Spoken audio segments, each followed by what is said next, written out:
Suite à une actualité tumultueuse, j'aimerais revenir sur les retombées médiatiques provoquées par la diffusion du scandaleux documentaire Leaving Neverland réalisé par Dan Reed. Spécialiste des docudramas sur des sujets brûlants et controversés, Dan Reed serait du genre à faire une interview d'un ancien plongeur de l'Élysée qui vous retournerait l'estomac. Et donc vous deviez laver près de 1400 couverts et assiettes? Oui, c'était horrible. Je n'avais qu'une seule éponge. Qu'une seule éponge. Et demain pour tout nettoyer.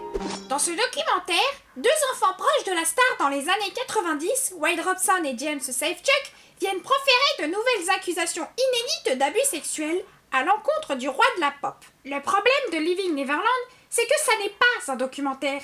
C'est un long réquisitoire à charge, sans éléments contradictoires ni enquête pouvant corroborer les dires des deux prétendues victimes.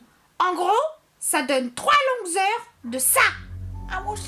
J'avais 7 ans, et le pénis d'un homme de 30 ans dans ma bouche d'enfant de 7 ans, alors qu'il en avait 30, et que moi j'avais 7 ans et un pénis dans ma bouche. Dan Reed et les différents intervenants ignorent toute déontologie, la présomption d'innocence, le fait que 2 différents procès ont déjà pris soin de passer au crible la vie privée de la star sans que rien ne soit prouvé. Même une investigation poussée du FBI n'a pas abouti à une condamnation. Et le FBI, c'est pas des pecnos. Alors pourquoi ce documentaire existe-t-il? Difficile de croire que le revirement de Robson et Safechuck n'est pas motivé par l'appât du gain. On parle de dédommagement d'$1 milliard. Moi, pour $1 milliard, je renie tout. C'est délicieux. Ah ben non, j'y vois tout à fait, hein. Les lunettes c'est juste pour le style, hein. Shabbat shalom. Dan Reed explique qu'il n'a pas voulu interviewer des membres de la famille Jackson, car c'est Michael seul qui a commis les faits. Mais il n'a aucun scrupule à faire intervenir la famille des victimes qui réclament tout cet argent à l'estate de Michael Jackson. Donc à ses héritiers, sa famille quoi. On a donc bien affaire à des témoignages totalement intéressés qui peuvent fréquemment être déboulonnés par une simple visite sur Wikipédia. Par exemple, nombre de dates évoquées ne correspondent pas avec des faits et déplacements parfaitement chroniqués de la vie de Michael Jackson. Le plus déplorable n'est peut-être même pas le film lui-même, mais ses retombées médiatiques. Abandonnant tout esprit critique, certaines radios ont banni les chansons de Michael Jackson, des artistes ont publiquement renié Michael, et des spectateurs déclarent avec suffisance « Ah bah voilà, c'est prouvé! De toute façon, on le savait depuis le début! Ghislaine !»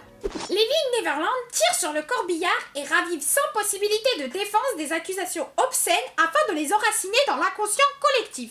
Michael est un pédophile collectionneur au-dessus des lois qui a passé chaque heure de sa vie à constituer un harem de gamins.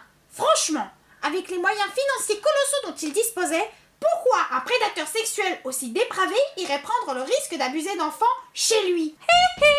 J'ai envie de baiser ce soir. À qui est-ce que je ferais mieux de démonter son petit cul? Wade Robson ou un petit Thaïlandais qui est fait pour ça et qui ne dira jamais rien? Michael Jackson a œuvré durant toute sa vie pour que les enfants soient heureux. Il suffit de voir des vidéos où il joue avec des enfants. On ne voit pas un pervers pédophile et manipulateur. On voit un enfant.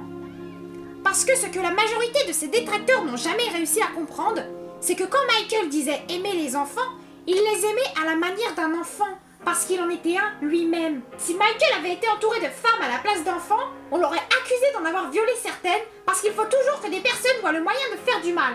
Finalement, la seule chose dont Michael Jackson était coupable, c'était d'innocence.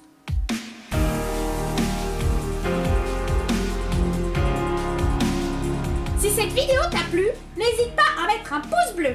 Dis-moi dans les commentaires ce que tu penses de toute cette affaire et pense à partager cette vidéo, mais surtout, abonne-toi!